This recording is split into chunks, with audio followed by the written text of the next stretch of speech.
Y entonces vemos estas diferentes posturas o perspectivas que existen, y esto es debido a que estamos ni más ni menos analizando, profundizando, escudriñando, penetrando en la mente de Dios. La Biblia es la mente de Dios revelada, y claro que no creo que haya ni siquiera un 5 o un 10% que podamos encontrar de la mente de Dios, dada nuestra finitud y nuestra limitación intelectual y también de comprensión. El apóstol Pablo escribió que todavía estamos mirando a través de como un espejo. Cuando éramos niños, 1 Corintios 13 dice Pablo, hablábamos como niños, pensábamos como niños. Cuando vamos creciendo, vamos desarrollando nuestra capacidad de comprensión, y cuando ya llegamos a la edad adulta, pues ya tenemos un poquito más de madurez para poder percibir las cosas que nos rodean, entender cosas que no entendíamos ni en la infancia ni en la juventud. Y es exactamente igual con la vida cristiana. La vida cristiana tiene etapas, o sea, un recién convertido no puede entender el libro de Apocalipsis, ni Ezequiel, ni Daniel. Tiene que comenzar con la leche, igual que un recién nacido. Un bebé recién nacido no le puedes dar jamón, no le puedes dar una chuleta de puerco, ¿verdad? Porque se empacharía, se atragantaría, pero cuando va creciendo, después de un año de la leche de la mamá, ya brinca alimentos un poquito sólidos, que el gerbercito, que el jamoncito picado, y así el bebé, la naturaleza humana se va adaptando al alimento de acuerdo al crecimiento. Es exactamente igual en la vida espiritual. Dice el apóstol Pedro que crezcamos y deseemos la leche espiritual, que es la Biblia, como niños recién nacidos, para que crezcamos para salvación. Muy bien. Ahora, con este preámbulo puedo yo comenzar a entender claramente por qué hay estas diferentes posturas dentro del cristianismo, y no nos queda más que escudriñar las escrituras, buscar cuál postura tiene más peso teológico, simplemente, ¿verdad? Y tratar de poder llegar a una solución.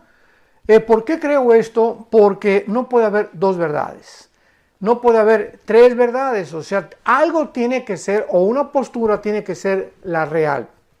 Yo recuerdo cuando inicié mi vida cristiana, me eduqué con misioneros bautistas y me enseñaron bastante de la doctrina bautista, estoy muy agradecido.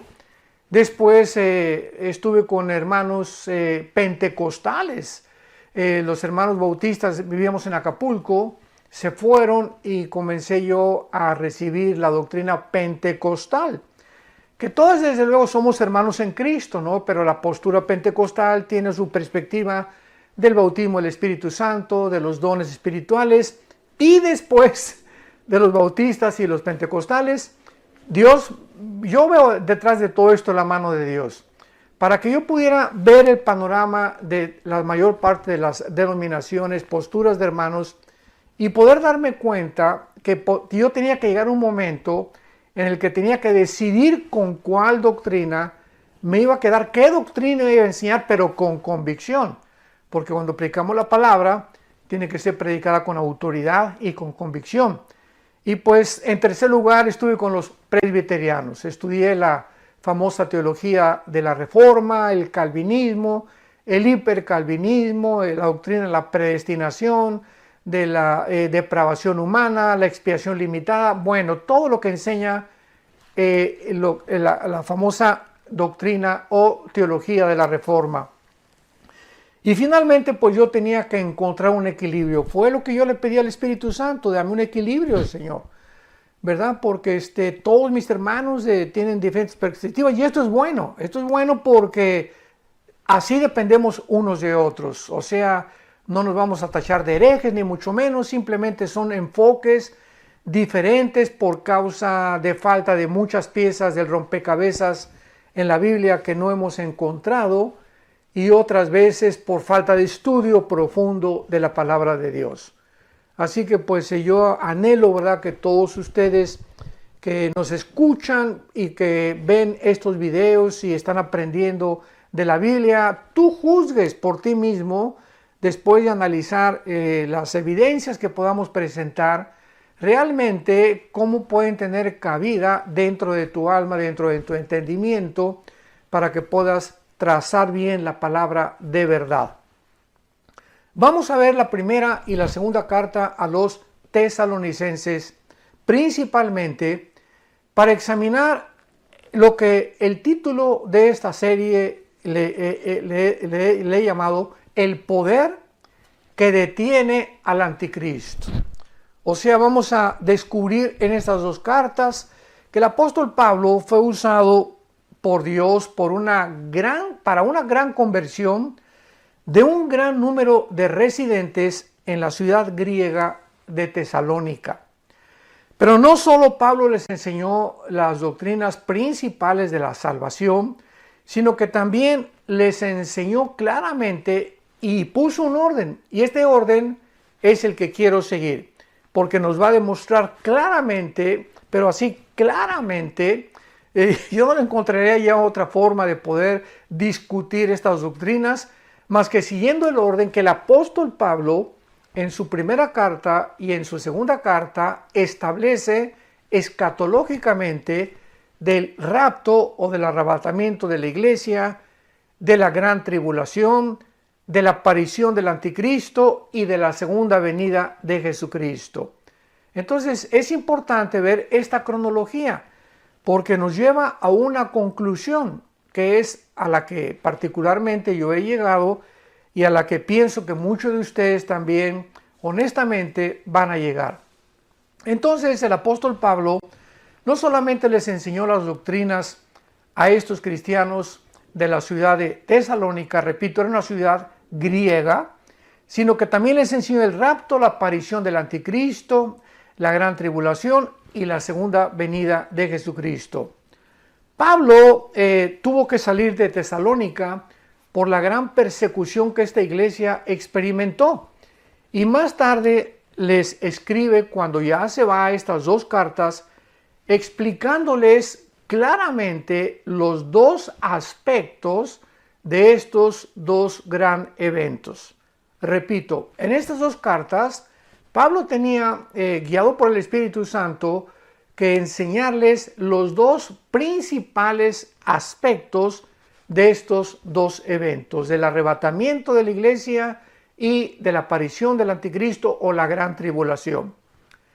Primero les menciona lo que se conoce como la manifestación gloriosa y la aparición maravillosa de Jesucristo nuestro Señor cuando viene por nosotros, cuando viene Jesucristo en el aire y nos saca del mundo.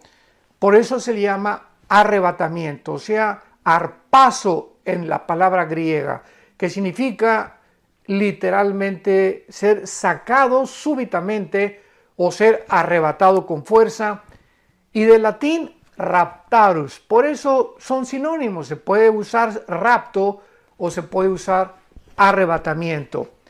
Y esto es no solamente una experiencia que tal vez seamos nosotros, esta generación que estamos viviendo, los que no vamos a experimentar lo que significa morir.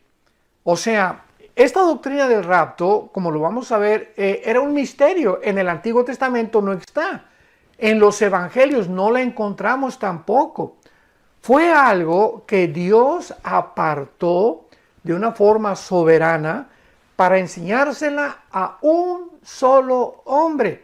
No se le enseñó a Juan, ni a Santiago, ni a Mateo, ni a Marcos, ni a Pedro, se le enseñó al apóstol Pablo. Esto nos muestra que Dios es soberano en cuanto a muchos secretos que Él tiene.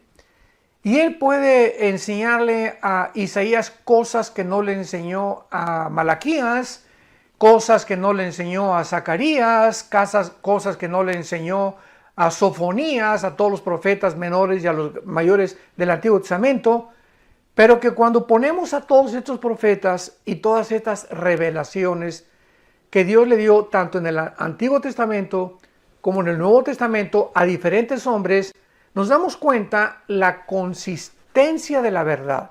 O sea, ninguno de ellos se contradecía. Muchas cosas parecen que se contradecían, pero cuando las ponemos ya juntas, como dice el Salmo 119, la suma, la unión de tu palabra es la verdad. No podemos tomar una doctrina del Apocalipsis sin tener en cuenta el libro de Ezequiel y mucho menos el libro de Daniel y el libro de Zacarías. No podemos tomar los evangelios sin corroborar Mateo con Lucas, con Marcos, con Juan, etcétera, etcétera. Y aunque los cuatro evangelistas, Mateo, Marcos, Lucas y Juan, escriben de diferente forma, viendo de diferentes aspectos la vida y ministerio terrenal de Jesucristo, todos escriben cosas diferentes, pero muchas de ellas coinciden aun cuando usan un lenguaje diferente. Entonces el apóstol Pablo, en la primera carta a los Corintios, para inmediatamente aclarar este punto, en la primera carta a los Corintios, por favor abre tu Biblia, Primera de Corintios capítulo 15, vamos a comenzar a entender esto desde la A hasta la Z. Eso sí, se los prometo que así lo vamos a hacer. En 1 Corintios 15, versículo 51, el apóstol Pablo nos dice lo siguiente. He aquí, les digo, un misterio, o sea, nos va a revelar Pablo a un secreto, y un misterio significa algo que no estaba revelado en el Antiguo Testamento, algo desconocido antes de él, que tampoco estaba revelado en los evangelios. Entonces, por eso Pablo comienza diciéndonos, les voy a dar a conocer un misterio, algo que estaba escondido, pero que ya no es escondido. Dios me lo reveló a mí. Lo escondió en el Antiguo Testamento, lo escondió en los evangelios, pero al Espíritu Santo le agradó revelármelo a mí. Muy bien. ¿Cuál es este secreto? ¿Cuál es este misterio que Pablo nos quiere revelar? Y dice a continuación, que no todos vamos a morir. O sea, que no todos dormiremos, pero todos seremos transformados. Eso es una revelación que no existía en el Antiguo Testamento. En el Antiguo Testamento, Isaías, muchos profetas hablaron de la resurrección de los muertos, pero nadie sabía que iba a haber una generación, en este caso en el cuerpo de Cristo, que somos la iglesia, los cristianos, que no íbamos a morir. ¡Qué tremenda revelación! ¡Qué tremenda y maravillosa esperanza! Que va a haber un grupo de cristianos que no vamos a saber qué es morir. Me incluyo porque le pido a Dios que podamos tener ese privilegio, esta generación que estamos viviendo, que no seamos nosotros la generación de la cual está hablando Pablo, que de repente vamos a desaparecer y estaremos en un cerrar de ojos, en el aire, en la presencia del Hijo de Dios, de Jesucristo. Entonces dice Pablo, no todos vamos a dormir, pero todos seremos transformados. La palabra dormir no significa una existencia inconsciente. Esto es muy importante. La palabra dormir se refiere al cuerpo físico siempre en la Biblia.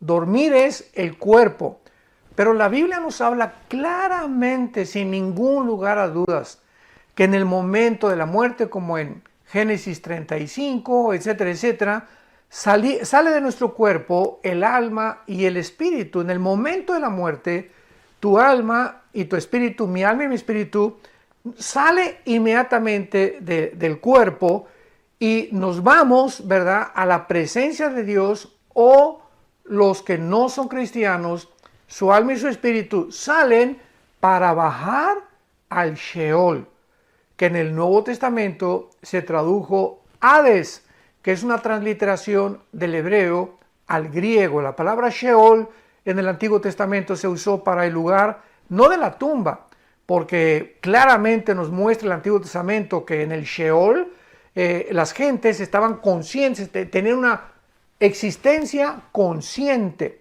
Muere Abraham y le dice Dios, serás reunido con tus padres, serás reunido con con tus parientes, o sea, dándonos a entender el Espíritu Santo que al morir había un lugar donde todos los muertos justos, ¿verdad?, iban al mismo lugar y estaban reunidos juntos, esperando desde luego la muerte de Cristo en la cruz, porque ya cuando muere Cristo en la cruz, Él baja y saca a todos del Hades, de los que se encontraban en el lado del paraíso o del seno de Abraham. De esto ya he hablado en otras conferencias. Y ahora desde Cristo a nuestros días, de Cristo a nuestros días, todos los cristianos que han muerto desde Pentecostés hasta nuestros días del año 2021 en que nos encontramos. Ahorita estamos en el mes de abril, a finales del mes de abril estoy compartiendo esta conferencia. Todos los cristianos en el momento de la muerte salimos inmediatamente de nuestro cuerpo y nos vamos con el Señor, inmediatamente. Pero si tú no has muerto o yo no he muerto y el rapto viene tal vez acabando esta conferencia o mañana, un mes, no sabemos, un año, 2 años, no sabemos si somos nosotros los que vamos a participar de esta maravillosa experiencia. De repente vamos a ser transformados.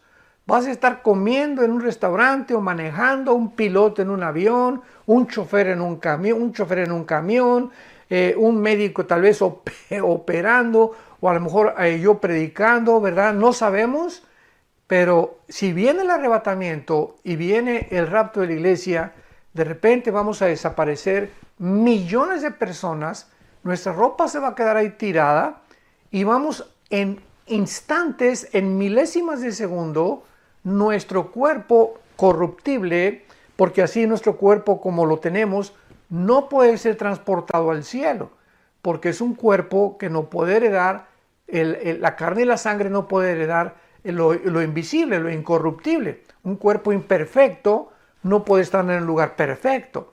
Entonces es lógico que nuestro cuerpo tiene que ser cambiado en milésimas de segundo para estar, repito, en la presencia de Jesús. Jesús vendrá en el aire y no va a tocar los pies en la tierra. Esta es la gran diferencia. Después ya hablaré de todo eso. En el rapto viene Jesús en el aire, nos saca del mundo, la iglesia sale del mundo, comienzan los 7 años de la tribulación y en la segunda venida Cristo desciende y toca el monte de los olivos. Zacarías capítulo 14, versículos 2 y 3. En la segunda venida Él toca los pies en el monte de los olivos y en la segunda venida Él viene con nosotros. Dice Apocalipsis 19, en un caballo blanco y los ejércitos le seguían y todos nosotros venimos junto con Él a establecer su reino milenial o el reino mesiánico prometido a los profetas y al rey David en particular. Muy bien, continuamos en 1 Corintios 15. Quiero ir despacio, como lo puedes notar, que tenemos que ir despacio en el escudriñamiento y en la exposición de la palabra de Dios. Les digo un misterio, no todos vamos a dormir o a morir, pero todos seremos transformados. En un momento, en un abrir y cerrar de ojos, dice el apóstol Pablo, esto fue lo que Dios le reveló a la final trompeta. Porque se tocará la trompeta y los muertos en Cristo, o sea, si viene el rapto ahorita, para ir despacio, si viene el rapto ahorita, o mañana o pasado o la semana que entra, todos los que han muerto antes que nosotros desde Pentecostés, porque esto es importante, en el rapto solamente nos vamos a ir todos los que formamos el cuerpo de Cristo. La Biblia le llama los que estamos en Cristo, porque cuando en Pentecostés vino el Espíritu Santo, el Espíritu Santo hizo algo que no había hecho jamás en la historia. Desciende el Espíritu Santo para hacer su morada, para convertirnos a nosotros, nuestro cuerpo convertirlo en el templo de Dios. Dice 1 Corintios 6, 19 y 20, que no sabéis que vuestro cuerpo, mi cuerpo, tu cuerpo es el templo donde Dios está viviendo. Esto es maravilloso. Somos el templo del Espíritu Santo. Entonces el Espíritu Santo en el momento en Pentecostés entró a ser su morada. Ya en el Antiguo Testamento entraba y salía, entraba y salía. Entraba sobre Sansón y Sansón tenía unas fuerzas sobrenaturales, pero se iba. Entraba sobre David y David tocaba el arpa y comenzaba a escribir como el Salmo 22, que 1000 años antes de Cristo contiene la crucifixión escrita por David, guiado por el Espíritu Santo, inspirado por el Espíritu Santo, pero se iba el Espíritu Santo y así venía sobre las personas, pero se iba. Pero desde Pentecostés, que fueron 50 días después, porque la palabra Pentecostés significa 50 en el griego, entonces 50 días después de que Cristo muere, el Espíritu Santo viene sobre un grupo de personas llamados los cristianos, o también se les llamaba los del camino. Y el Espíritu Santo ya muere en nosotros. El Espíritu Santo nos bautiza. Esto significa nos identifica, nos amalga, es un amalgamiento. El bautismo del Espíritu Santo no viene después de que te hayas convertido. El Espíritu Santo viene en el momento en el que tú te conviertes. Tú eres una nueva criatura, has nacido de nuevo, has sido bautizado por el Espíritu Santo. O sea, no hay tal cosa como que ya recibí a Cristo, pero estoy incompleto. Me falta algo. Espérame tantito. Dice Colosenses 2 que estamos completos en Cristo. No nos falta absolutamente nada. El momento que recibes a Cristo tienes todo. Lo único que nos falta es crecer en su gracia y en su conocimiento. Entonces el bautismo del Espíritu Santo es la operación 1 Corintios 12:13, en la cual todos somos unidos, amalgamados a formar parte de un solo cuerpo. Este cuerpo, dice Efesios 2, no existía. Esta entidad, este nuevo hombre, no existía ni en los evangelios ni en el Antiguo Testamento. Entonces es importantísimo para diferenciar la iglesia de Israel. Algún día vamos a profundizar en esto. Pero la iglesia y Israel son dos entidades completamente distintas. Entonces, en el momento en el que el Espíritu Santo vino en Pentecostés hasta nuestros días, se formó el cuerpo de Cristo llamado la iglesia. Y todos estos cristianos o todas estas personas, no importa su nacionalidad, que estamos fundidos, unidos con Cristo mística y misteriosamente, como dice Efesios capítulo 5, somos los que vamos a participar en la resurrección y en el arrebatamiento de la iglesia. Los santos desde Adán hasta la cruz van a resucitar hasta después, en la segunda venida de Cristo, a ellos les toca la resurrección. ¿Cómo lo sabemos? Hay tantas cosas, ¿verdad?, que explicar. Pero en 1 Corintios 15 claramente dice la Biblia en el versículo 22, porque así como en Adán todos mueren, también en Cristo todos serán vivificados. Pero fíjense lo que dice claramente, esto es importantísimo. Pero cada uno en su debido orden. O sea, hay un orden para la resurrección. Los primeros que van a resucitar, los que siguen, los terceros, etcétera, etcétera. Porque primero se le llama la resurrección de todos los justos y los últimos en resucitar. Apocalipsis 20 del 11 al 15 serán todos aquellos que rechazaron a Cristo y todos aquellos que se rebelaron habiendo tenido un pleno conocimiento de la palabra de Dios. Bueno, y Pablo dice aquí en nuestro pasaje, 1 Corintios 15, he aquí os digo un misterio, no todos dormiremos, todos vamos a ser cambiados inmediatamente, en un abrir y cerrar de ojos, a la final trompeta, los muertos serán resucitados, incorruptibles, y luego nosotros.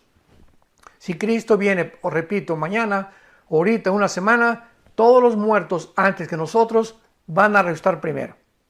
Y ya que resuciten ellos, nos vamos nosotros, seremos transformados, y en el aire seguimos y nos unimos junto con ellos para recibir al Señor Jesucristo en los cielos. Los muertos resucitarán con nuevos cuerpos y nosotros, como no morimos, vamos a ser transformados inmediatamente. No vamos a saber lo que es morir. no vamos a experimentar pasar por el túnel de la vida, o lo como el rey David le llamaba, el camino que seguimos todos los hombres. Así le llamaba David a la muerte, el camino de todos los hombres. Porque está establecido los hombres que muramos una sola vez. Y después de nuestra muerte no hay limbo, no hay purgatorio.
No hay segunda oportunidad, no hay tercera oportunidad. Una vez que tú mueres y una vez que yo muero, morimos porque hemos decidido en esta vida el lugar donde vamos a querer pasar la eternidad. Por lo cual, cuando oyes estas palabras, no te endurezcas. Y si tú no tienes a Cristo, aprovecha para que si no sabes mañana o pasado, ninguno tenemos la seguridad. ¿Cuándo vamos a morir? Que le entregues tu vida al Señor Jesucristo. Y finalmente dice aquí el apóstol Pablo en la primera carta a los Corintios, porque es necesario que esto corruptible se vista de incorrupción, o sea, es necesario que nuestro cuerpo sea transformado, porque, repito, no podemos subir con este cuerpo al cielo. Es un lugar perfecto y necesitamos un cuerpo perfecto para vivir en un lugar perfecto. Es necesario que esto corruptible, o sea, corruptible, esto que se echa a perder, nuestro cuerpo, ¿verdad?, está corrompiéndose todos los días. Millones de células mueren todos los días, hay una descomposición continua, no solamente de nosotros, sino del universo entero, y esto mortal se vista de inmortalidad. Bueno, entonces el apóstol Pablo claramente explica, ¿verdad?, aquí en su primera carta a los Corintios, capítulo 15, lo que es el arrebatamiento de la iglesia. ¿Cuál es el fenómeno que va a suceder o cómo se va a llevar a cabo esta maravillosa experiencia que vamos nosotros a experimentar? Y en segundo lugar, en su primera carta a los tesalonicenses, ahora sí ya vamos a adentrarnos un poco más profundamente en estas dos cartas, pero repito, siempre me ha gustado, me encanta enseñar la palabra de Dios. Pero la palabra de Dios tiene que ser enseñada expositivamente. Tenemos que ir de una forma sistemática. Y esto es muy importante para poder absorber, digerir, ahora sí que masticar.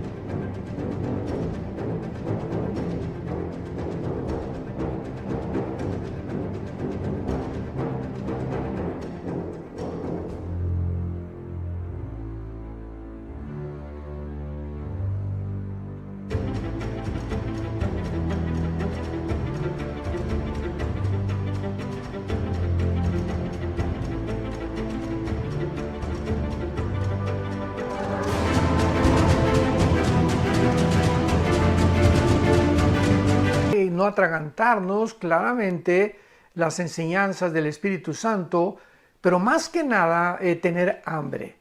Si tú me escuchas y eres un cristiano que tienes hambre, que te apasiona oír, que quieres saber, etcétera, etcétera, y además que algún día te puede Dios llamar para que tú también enseñes esto a tus hijos, a tus padres, a tu novia, a tu novio, no sé, Dios te va a iluminar, porque necesitamos tener esa pasión de no solamente comer la palabra y enriquecer nuestro entendimiento y nuestro conocimiento de Dios, sino que Dios nos da para que nosotros demos. Nunca Dios nos da nada para que lo guardemos para nosotros.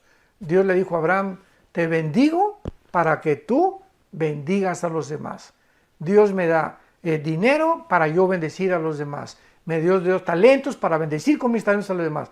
Me da el don de la música, yo no lo tengo desde luego, para que tú con la música bendigas y sirvas a Dios. No hay nada. Dios te da casas, Dios te da propiedades, Dios te da todo para que no necesariamente que tengas que vender todo, pero simplemente, ¿verdad?, para que entiendas que somos administradores de la gracia de Dios. Como dice 1 Corintios capítulo 4 el apóstol Pablo. Somos administradores, nada más. Nada de lo que tenemos, cero de lo que tenemos es nuestro. Todo lo hemos recibido por gracia.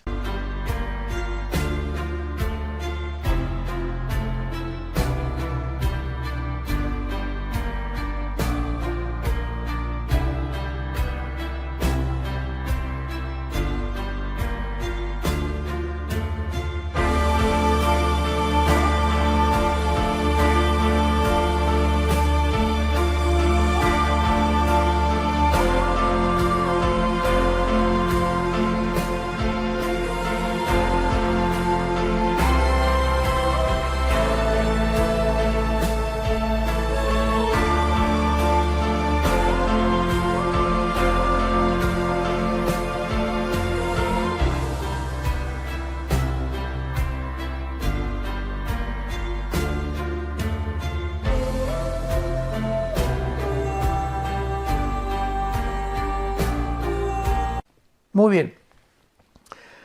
Ahora en la primera carta a los Tesalonicenses, capítulo 4, versículo 13 en adelante, el apóstol Pablo, ya con mucho más detalle, ya explica más o menos el mecanismo de lo que es el arrebatamiento de la iglesia y demostrando claramente en el próximo capítulo, en el capítulo 5 de su primera carta, la diferencia entre el arrebatamiento y el día del Señor.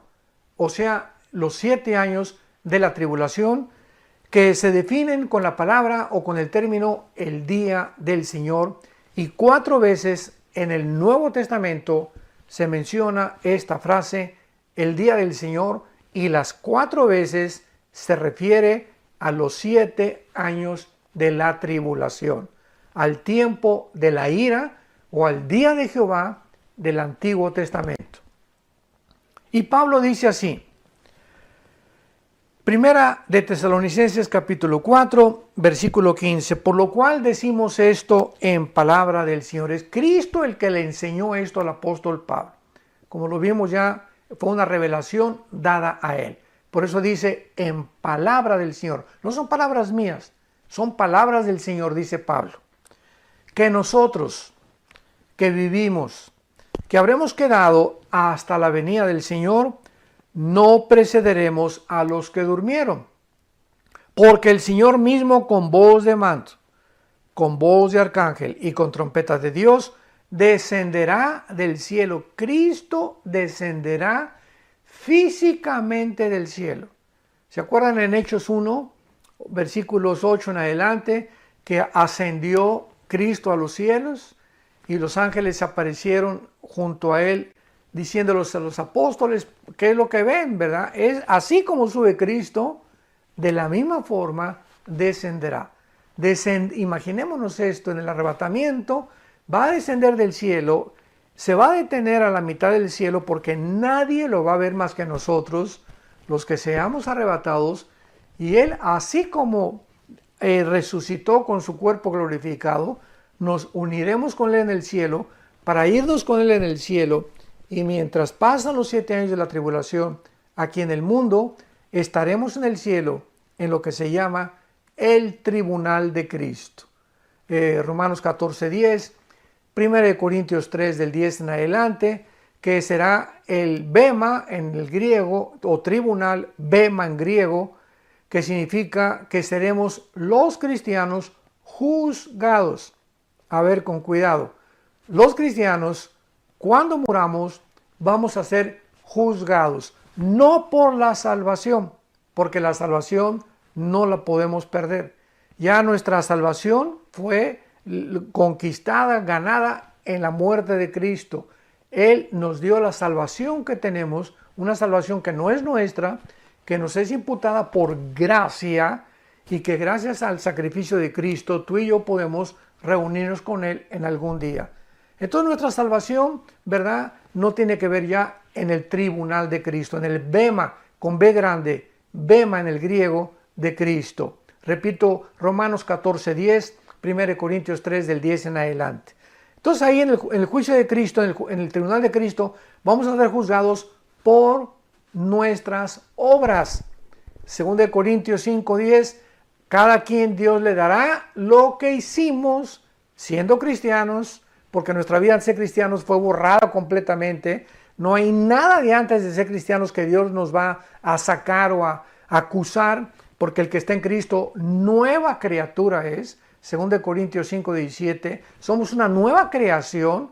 El que está en Cristo es una nueva creación. Las cosas viejas pasaron, todas son hechas nuevas.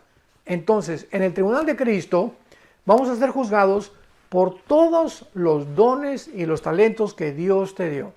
Los talentos que a mí me dio Dios. ¿Qué hicimos con todo lo que Dios nos dio? Las oportunidades que nos dio vergüenza hablar de Cristo ante la familia o ante los amigos o en tu trabajo, las oportunidades que Dios nos dio para poder ayudar a la obra de Dios, para sostener la obra de Dios, las oportunidades que Dios nos dio para poder usar nuestros talentos musicales. A lo mejor tú sabes tocar la guitarra o la batería o la trompeta o estudiaste música, el piano y nunca te has acercado en tu iglesia a decirle al pastor o al coordinador de la alabanza: hermano, tengo libres el domingo 2 horas, quiero cooperar con tocar con la alabanza, etcétera, etcétera. En fin, Dios nos va a juzgar conforme eso. Y muchos cristianos, dice 1 Corintios 3 del 10 en adelante, muchos cristianos serán avergonzados porque casi ni fruto llevaron. Pasaron al cielo, decimos aquí en México vulgarmente, de panzazo, con 6 de calificación, ¿verdad? 5 es reprobado, 6 es ya así que raspando, ya 7 regular, 8 bien, 9 excelente, ya 10 de calificación es magnífico. Entonces muchos cristianos pasarán con un 6 de calificación. Recibieron a Cristo, tal vez tengan la salvación, pero sus frutos, ¿verdad?, fueron enterrados, no los utilizaron. Y estos cristianos, aunque sean salvos, aunque estén en el cielo, serán avergonzados. Y serán los soldados rasos de la otra vida. Porque en la otra vida va a haber generales, coroneles, tenientes, cabos, ¿verdad? Va a haber cristianos, dice Apocalipsis 20, versículos 2 y 3, y vi tronos y los que fueron dignos de sentarse en ellos. O sea, no todos los cristianos ocuparemos un trono, que significa lugar de autoridad en la otra vida, sobre las otras naciones que habrá en la otra vida y que Dios designará de acuerdo a su soberanía. Muy bien. Entonces, dice Pablo que descenderá del cielo y los muertos en Cristo resucitarán primero. Y luego nosotros, ya lo vimos hace unos minutos, una vez que resuciten todos los muertos antes que nosotros, luego nosotros, versículo 17, los que estemos vivos, los que hayamos quedado, o sea, los que vivamos hasta que venga el rapto, seremos arrebatados. Arpazo, repito, el arpazo, escríbela. Es la palabra arpazo, tal como suena con A de Armando y con Z, arpazo, que significa seremos sacados, arrebatados, fuera del mundo, súbitamente, repentinamente, como lo vimos en Corintios, de una forma imperceptible, un parpadear de ojos, millones de personas desapareceremos de esta tierra. Y dice la Biblia a continuación, seremos arrebatados juntamente con ellos en las nubes para recibir al Señor en el aire. Qué grande diferencia, ¿verdad? Qué clara es la Biblia. El arrebatamiento no tiene que ver nada con la segunda venida. El arrebatamiento viene el Señor y nos saca a nosotros. En el aire, no pone los pies en la tierra. Hasta la segunda venida desciende con nosotros, pasando después de los 7 años de la tribulación, y pone sus pies en el monte de los olivos, Zacarías 14, 2 y 3. Entonces son dos eventos completamente diferentes. ¿Por qué tenemos que mezclarlos? ¿Por qué tenemos que confundir al Espíritu Santo? Lo vamos a mostrar todavía con muchas más evidencias más adelante. Y fíjense lo que dice a continuación. Y así estaremos siempre con el Señor.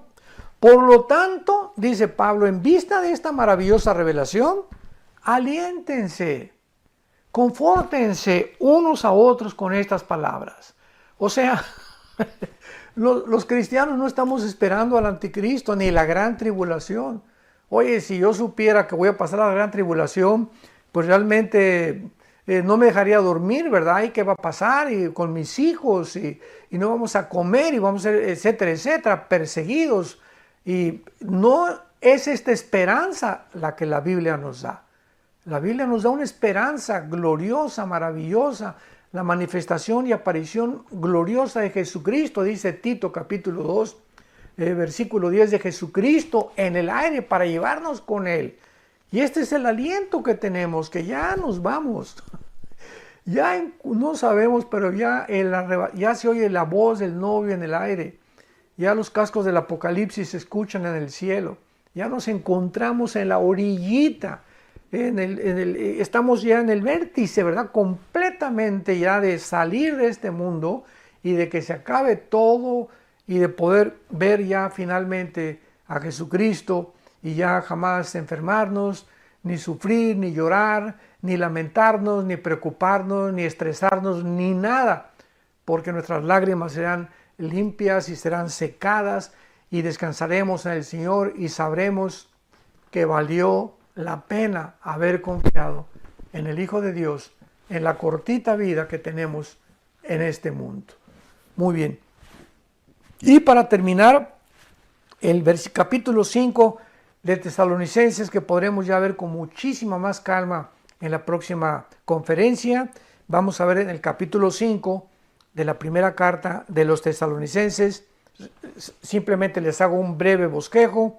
Dice Pablo: pero acerca de los tiempos, o sea, ya nos habló del rapto. Sigamos este orden, recordemos. Ahora dice Pablo: acerca de los tiempos y de las ocasiones, no tienen, hermano, necesidad que yo les escriba, o sea, no tiene necesidad que yo les diga el orden de los tiempos. Los tesalonicenses, de alguna manera, ya estaban conscientes de qué forma esto iba a suceder, pero seguían confundidos. Así como nosotros. Tenemos la Biblia aquí delante de nosotros. Las cartas de Pablo, ya está completa la Biblia, y en el mundo cristiano sigue la confusión. ¿Qué si el cristiano va a ir al rapto? Otros hasta se han atrevido a negar que existe el rapto. Otros que vamos a pasar la tribulación, otros que al final de la tribulación, otros que después del milenio, otros que no va a existir el milenio. Es increíble que no hemos cambiado después de 2000 años. La misma confusión que tenían la iglesia de Tesalónica y los corintios la tenemos nosotros en el siglo XXI. Y todo esto porque no escudriñamos las escrituras como debe ser. Es todo. Porque Dios no nos ha dado un espíritu de confusión. Dios no es un Dios de confusión, le dijo a los corintios. Dios es un Dios de orden. En todo hay un orden en lo que hace Dios. Y cuando nos adentramos en este orden, podemos entender, poniendo en orden la A, la B, la C, la D, etcétera, etcétera, en el archivero, entonces tenemos una clara comprensión.